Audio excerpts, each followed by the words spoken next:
नमस्कार। एक बार फिर से आप सभी का स्वागत है।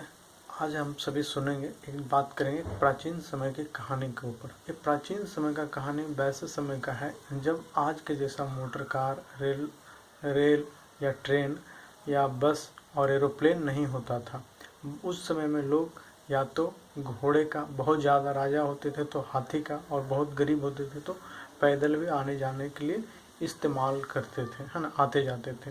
तो वैसे एक साधारण परिवार का आदमी था जिसके पास एक घोड़ा था। आने जाने के लिए वो घोड़ा पाल कर रखा था।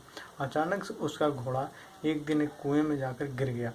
लाख प्रयत्न करने के बावजूद भी घोड़े का मालिक घोड़े को बाहर नहीं निकाल पाया। तो इससे उसके मालिक को दुख भी हो रहा था कि यार, मैं जिस घोड़े पर प्रयास कर रहा हूँ उसे बाहर निकालने के लिए, वो निकल नहीं रहा है।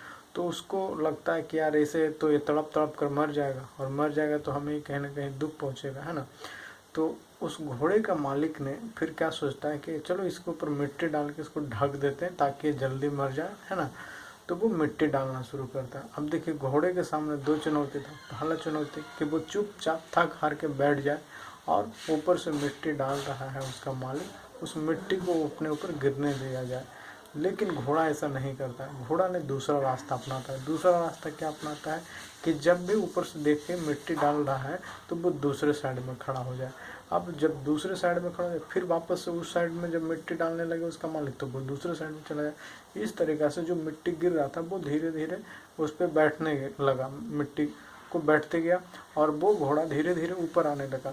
कुछ समय के बाद 2-4 फीट जब ऊपर आ गया घोड़ा, तो मालिक को भी ऐसा लगा कि अरे मेरा घोड़ा अब निकल जाएगा। तो उसने और जल्दी जल्दी मिट्टी डालना शुरू कर दिया, और इस तरीक़ा से उसका घोड़ा भी बाहर आ गया।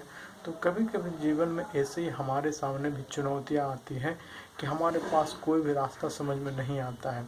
ठीक है, हम वैसे ही रास्ते को लेकर चलने लगते हैं कि हम किस रास्ते पे जाएं, लेकिन हम बैठ जाएंगे तो हमें रास्ते में बिना चले हुए हमें समस्या का समाधान नहीं मिलेगा, क्योंकि मंजिल मिल ही जाएगी भटकते ही सही।